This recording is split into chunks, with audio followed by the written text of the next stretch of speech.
Price Lord. எப்படி இருக்கீங்க? சந்தோஷமா இருப்பீங்கன்னு விசுவாசிக்கிறேன். இந்த நாளில் நம்ம ஒரு தலைப்பின் கீழே ஒரு காரியத்தை நம்ம அறிந்து கொள்வோம். ஆண்டவர் நம்மளை சுத்திகரிக்க விரும்புகிறார். அதனால தான் நம்ம இருதயத்தை குறித்து அதிகமாக நம்ம பார்த்து கொண்டிருக்கிறோம். இன்றைக்கு கர்த்தர் கொடுக்கிற ஒரு தலைப்பு என்னன்னா, முரட்டாட்டமான இருதயம். என்னங்க முரட்டாட்டமான இருதயம், பிடிவாதமான இருதயம், முரட்டாட்டமான இருதயம் நமக்குள்ள இருக்குதான்னு பார்க்கணும். அதுக்கு ஆதாரமா ஒரு வசனத்தை எடுத்துக்கொள்ளலாம். ஏசாயா 46 12 வசனம். முரட்டு இருதயம் உள்ளவர்களே, நீதிக்கு தூரமானவர்களே, எனக்கு செவி கொடுங்கள். ஆண்டவர் இந்த கடைசி காலத்துல நம்மளிடத்துல எதிர்பார்க்கிறது அதுதான்.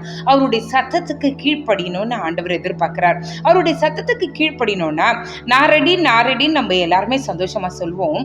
ஆனா நமக்குள்ள நம்மையும் அறியாமல் முரட்டு இருதயம் இருக்கிறது. இந்த முரட்டு இருதயம் நீதிக்கு தூரமாய் நம்மளை நிற்க வைக்கிறது. இன்றைக்கு ஆண்டவர் சொல்கிறார், உங்களிடத்துல என்ன மாதிரி இருதயம் இருக்கிறது? ஒருவேளை முரட்டான இருதயம் இருக்குமானால் நம்மளால கர்த்தர் சொல்லுகிற காரியங்களை நம்மளால கேட்கவே முடியாது. உலக பிரகாரமான வார்த்தைகளை கேட்க முடியுமே தவிர ஆண்டவர் சொல்லுகிற வார்த்தைகளை நம்மளால கேட்க முடியாது. இன்றைக்கு ஆண்டவர் இடத்துல நம்ம முதலாவது நம்மளை சுத்திகரிப்போம். என்னன்னா, ஆண்டவரே, எனக்கு அந்த முரட்டாட்ட இருதயம் வேண்டாம்ப்பா. இந்த முரட்டாட்ட இருதயம் இருந்தால் அது நிச்சயமாக ஆண்டவர் உங்களுடைய சத்தத்தை எங்களுக்கு கேட்க பண்ணாது. அது உங்களுடைய சத்தத்தை அது தடுக்கிறதா இருக்கும். அதனால எங்களுக்கு வேண்டாம் அப்படின்னு சொல்லி ஆண்டவர் இடத்துல நம்ம ஜெபிக்கலாமா? எங்களை நேசிக்கிற நல்ல பரமபிதாவே, அப்பா, எத்தனோ பேர் கிளாஸ்ல ஆக்கியத்தை நீரங்கள் தாந்திரே, உமக்கு நன்றி. முரட்டாட்டமான இருதயம் எங்களுக்கு வேண்டாப்பா.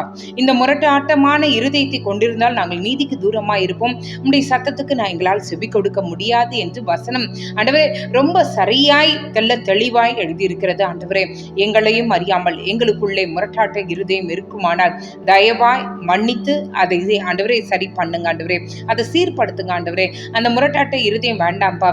அநேக காரியங்களை நீர் பேசுகிறதை நாங்கள் கேட்காமல் நடந்ததுனால் எங்களுடைய வாழ்க்கையில அநேக விளைவுகள் நடந்தது உண்டு. ஆண்டவரே, நீங்க எங்களை தயவாய் மன்னிங்க. ஆண்டவரே, உங்களுடைய சத்தத்தை கேட்கிறவர்களா எங்களை நீங்க மாற்றுங்க. அதற்கு தடையா இருக்கிற எங்களுடைய இருதயத்தை நீங்க மாற்றுங்க. உமக்கு பிரியமான இருதயமாய் மாற்றுங்க. ஆண்டவரே, முரட்டாட்ட இருதயம் எங்களுக்கு வேண்டாம். ஆண்டவரே, எங்களையும் அறியாம எங்களுக்குள்ள ஆண்டவரே அந்த இருதயம் முரட்டாட்டமான காரியங்களை பதுக்கி வைத்திருக்குமானால் தயவாய் மன்னிங்க. ஆண்டவரை கழுவுங்க. உண்மையான ரட்சிப்பின் அனுபவத்துக்களை கொண்டு வாங்க. இருதயம் நல்ல விசேஷத்தினால் நிரம்ப எங்களுக்கு உதவி செய்யுங்க. நீரே காத்துக்கொள்ளும், வழி நடத்தும். இயேசுவின் மூலம் ஜெபங்கேளும் நல்ல பரமபிதாவே. ஆமேன், ஆமேன், ஆமேன். God bless you.